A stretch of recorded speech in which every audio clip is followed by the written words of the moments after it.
everyone, this is Molly with Heartbeat Narratives, and I met a lovely woman today here in Copenhagen. What is your name? Leah. Leah. So what do you do that brings you joy? Because we're here on this beautiful Monday morning right by the river. Well, we're here in Copenhagen. There's lots of water around Copenhagen, and I just love to swim and sometimes challenge myself by jumping off the high diving board. No professional there. I just enjoy the fact that it's free as well, and the sun is shining, and I even winter bathe, which is freaking cold. But it's a challenge that's simple but very satisfying somehow. You know, I beat the fear of the cold, and I'm now getting better at it and these kind of things. Yeah. I think it's a wonderful city to be able to do this in, because you have all the people biking by on their commutes to work, but then you can use the natural resources right in the heart of the city. When did you start jumping in the water and swimming and then jumping off this high dive? Because you just had the biggest smile on your face. I had to ask you to share.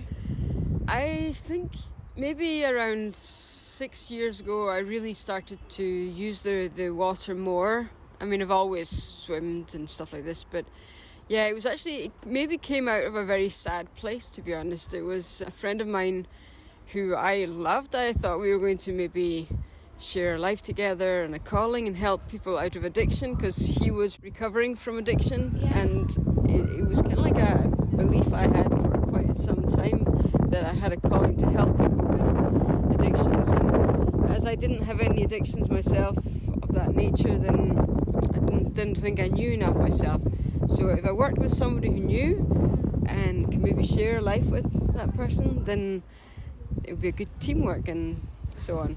So I met this lovely guy, and he was rehabilitating from addiction, but then half a year later he relapsed. It was awful, and he had told me about winter bathing and how we should maybe try it, but he relapsed around that time that we were starting to get wintry. But it was a way of keeping him alive in some ways in my life. I mean, he's still alive, but was to try some of the things he suggested. So that's when I started winter bathing, and that's when I started basically swimming all year round. Oh, wow. Yeah, wow. So 7 years ago maybe.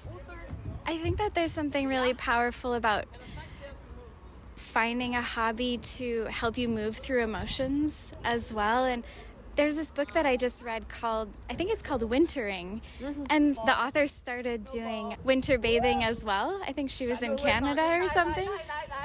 One moment. Yeah, There's one a lot moment. of kids around. There's a lot of kids jumping off the high dive right now. But they were talking about the psychological and physical benefits of shocking your body and your mind in the cold water, and how that can really pull you out of depression and sadness. And you certainly found a way. I think also people recovering from addiction also use winter bathing as a way of shocking and exhilarating, having an exhilaration in their life, you know, that's not drugs. Yeah. Because you get kind of, whoa, that was cold. Yes. And the body's like, whoa. Yeah. But I also get joy from, just to change the subject back to the original question, joy from turning something negative into something positive. So I have actually made a whole exhibition about addiction. Really? Because I'm an artist, and that's turned something that was just so tragic. I mean, I really lent on him like as if, you know, he was my pillar. We weren't actually going out, but we were seeing each other 2 or 3 times a week, if not more sometimes. He was a big part of my life, and I did believe we had a future.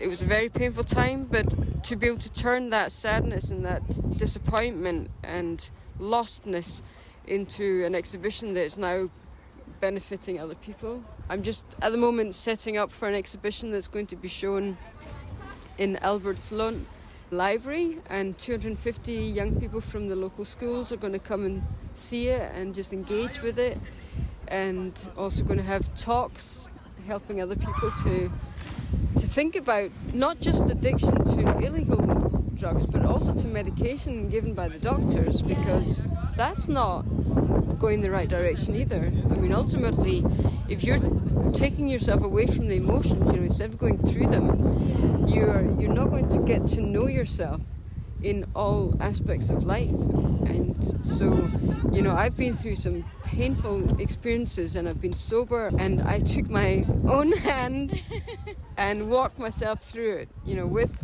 God, you can maybe say, somehow also playing a role. I think we need to expect that there's pain as well as joy in life, and through understanding that pain is part of it, you can turn things into joy with the right attitude. I think attitude is a big part of what makes you a happy person, or a person with purpose as well.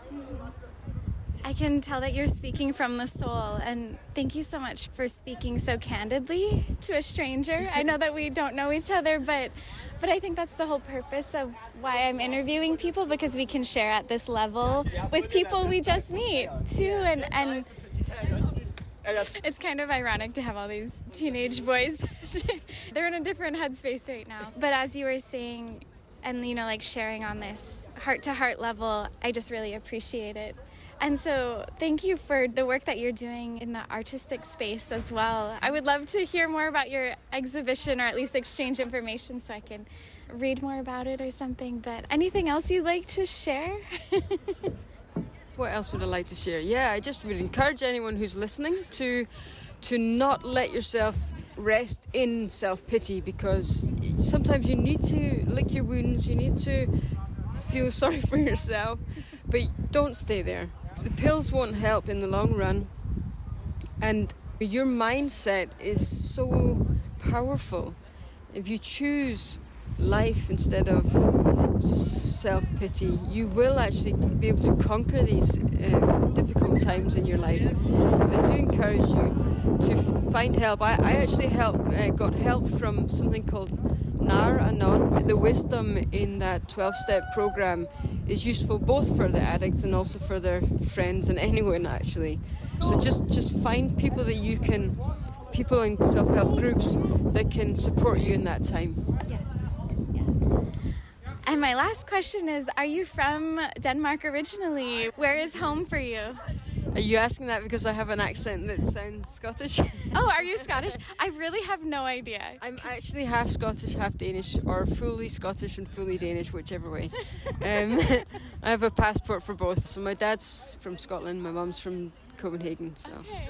Thank you. I'm not good at picking up accents, especially when I'm here in Europe. I can't tell who is from where, but I ask that in all of my interviews. Okay. If someone is from the city that we're meeting in. But I so appreciate everything that you've shared with me this morning, and I might jump in the water myself. Yeah, I think you need to. You must. And what's your name? Molly. Molly, yeah, that was Molly, yeah. Molly's newscast. Yeah. An Irish name, but living in Hawaii. Nice. So anyway, thank you so much.